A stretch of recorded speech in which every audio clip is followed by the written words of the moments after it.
Ó, o governo Lula encaminhou à Câmara dos Deputados um projeto de lei complementar para a recriação do seguro obrigatório de danos pessoais causados por veículos automotores de vias terrestres. Esse aqui é o DPVAT, é disso que se trata.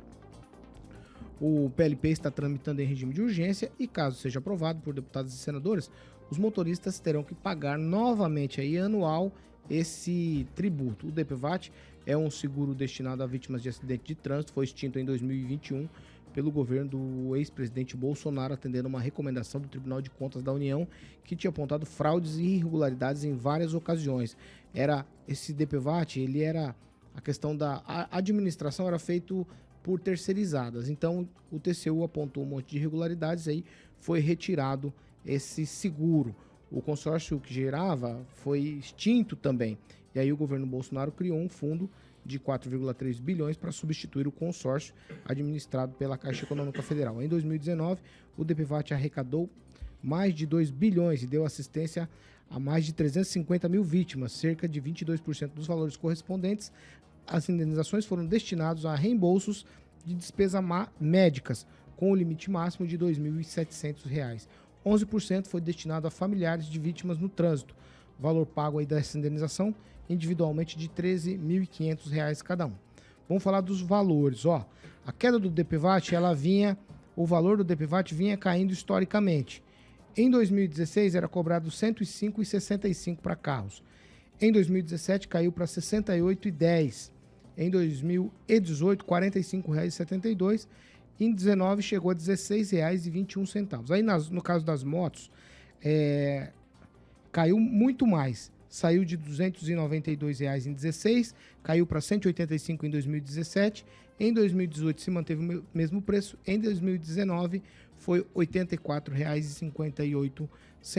Ô, Daniel, DPVAT é um seguro que a gente paga para despesas médicas e também caso de acidente, morte. É todo imposto, né, o Paulo Caetano? Ninguém gosta de pagar, né? Esse fundo de 4 bilhões aí, ele se encerrou, né? Secou a fonte e por isso precisa colocar mais dinheiro nesse fundo. E aí vai voltar essa cobrança do DPVAT. Mandou já para as tramitações e hoje, com esse domínio dos deputados, senadores, esse projeto será aprovado e aí nós voltaremos a pagar a partir do ano que vem o DPVAT. Eu ainda não vi valores, quando será cobrado, mas é uma notícia que deixa o brasileiro de cabelo em pé, né? Quando se fala em pagar, em tudo, e acho que desde faz 3 anos que a gente não paga esse imposto, voltar a partir do ano que vem, claro que é impopular, é ruim, e para nós não cabe criticar, cabe a nós pagar o imposto, porque se não pagar, porque a gente fica no... aquele caixa que foi criado Zerou. no governo Bolsonaro acabou. Então Precisa as pessoas encher que sofrem acidentes precisam de alguma forma ser ressarcidas, ter uma despesa médica, ter uma série de coisas. Então, eu também não entendo muito o que... Porque a gente já paga o IPVA também, né, Paulo? Paga o IPVA, a gente não consegue ter um controle, porque paga IPVA e tem os pedágios, são várias as contas, né, que a gente não tem tanta propriedade para falar, mas quando se vem algo que é obrigatório o pagamento, ninguém gosta, né? E visto que já se pagam tantos impostos aqui no Brasil, é mais um que volta, né? E quando fala na volta, é complicado, porque as pessoas podem entender por que ficou tanto tempo sem e agora tem que voltar um imposto, né? Essas comparações são naturais, mas vai passar na Câmara, vai passar nos senadores e o brasileiro, a partir do ano que vem, vai ter mais esse imposto a pagar. Fernando Tupan. Depois que eu falo que o Lula é o campeão de impostos, a esquerda dá pulo. Não é isso. A gente não pode ficar criando coisinhas cada vez mais só para tirar dinheiro do cidadão. Eu concordo que precise ter seguro, mas o seguro tem que ser uma opção do proprietário do veículo, porque se tiver algum problema, ele pode ser acionado. Não tem que ser o governo segurando isso. Agora, a grande pergunta, quem que vai assumir isso novamente? Vai ser o Luciano Bivar, lá que é ministro do Lula, que era presidente do União Brasil? Vamos ver o que vai acontecer, qual vai ser a empresa. Pode ter certeza que existem interesses para a volta desse imposto, Paulo Caetano.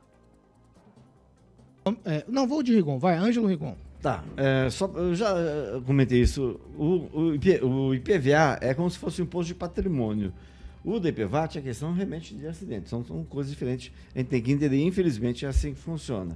Vou lembrar o escândalo da operadora, da seguradora Líder. Isso foi uma notícia nacional e o TCU apontou realmente falta de transparência, má gestão, chuncho, brabo. Não precisa ir longe. Aqui em Maringá é um hospital que não existe mais, pelo menos com aquele mesmo nome. Ele próprio tinha um esquema desse do DPVAT. Por quem trabalha no ramo sabe que o DPVAT sempre foi uma fonte de possibilidade de fazer chuncho, incluindo principalmente entre as pessoas envolvidas, o pessoal da área administrativa, digamos, da área de saúde. Mas eu gostaria de colocar o que o Walter escreveu, que eu acho um resumo interessante. O seguro DPVAT nunca deixou de indenizar os que faziam jus.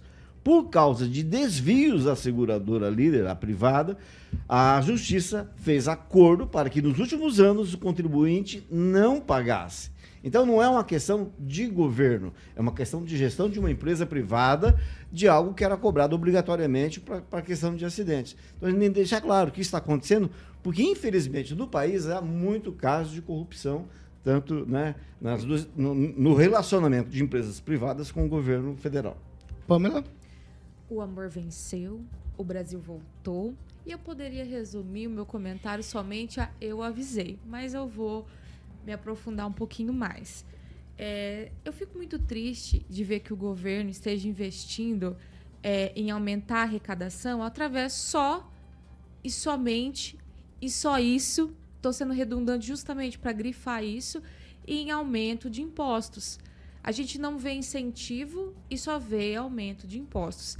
Esse caso aí do DPVAT é a mesma coisa, né? Aumento de imposto. A gente viu na gestão anterior que fazendo um remanejamento de recursos, economizando, é possível deixar um fundo disponível para isso. Mas não, o governo opta apenas por retirar dinheiro do bolso do contribuinte para aumentar a despesa e para aumentar a arrecadação. E o que está acontecendo? Justamente ao contrário, porque esse é um fenômeno que não acontece, não é só do Brasil, é mundial. Toda vez que você aumenta imposto, como nós estamos vendo no Brasil, o cidadão se retrai, gasta menos, ou seja, acontece uma queda da arrecadação. E a gente está vendo essa queda de arrecadação acontecer no Brasil. Acho que já faz 3 meses seguidos que a queda de arrecadação do governo vem acontecendo. Então, para aumentar a arrecadação governamental, não é só aumentar imposto, não é só sangrar o contribuinte. A esquerda precisa evoluir nessa parte. Isso é muito antigo. Isso cheira naftalina, como o pessoal diz. Sabe? Precisa renovar as ideias. Não é só sangrar as pessoas. Então, infelizmente, a gente vê uma queda de arrecadação. Em contrapartida, o governo continua gastando demais. E deixa eu até ler aqui para não passar nenhuma informação errada. Olha só a manchete, né? Contas do governo têm um rombo de 93 bilhões em 2003. O resultado é o pior desde 2020, quando a pandemia levou os gastos. Então, quando a gente teve aquele boom da pandemia, de ter que gastar um monte com medicação, com saúde, e ainda os auxílios, né, que foram necessários, esse rombo de agora, de 2023, que nós não estamos passando por nada disso, está chegando nos patamares de 2020. Então, isso é muito preocupante. Quando a gente diz aqui que é preciso ter mais liberdade econômica, incentivar mais, é nesse sentido. Outro exemplo que eu vou dar, só para fechar meu comentário, a questão dos... Eu sei que isso é chato ficar repetindo, mas é o que as pessoas entendem mais.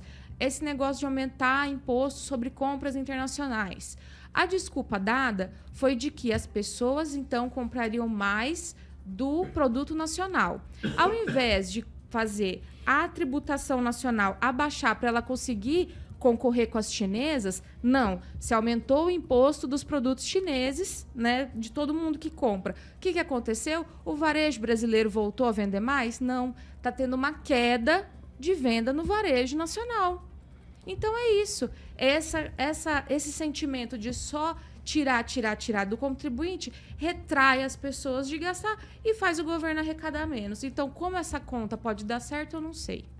Só queria colocar um ranking aqui de cobrança de imposto. Quem lidera é a Dinamarca, com carga tributária de 45,2% do PIB. Aí vem a Finlândia com 44, a Bélgica com 43,2, a França com 43 e fechando o top 5 a Itália com 42,6. E lembrar que no mês passado o Brasil passou o Canadá como nona economia do mundo.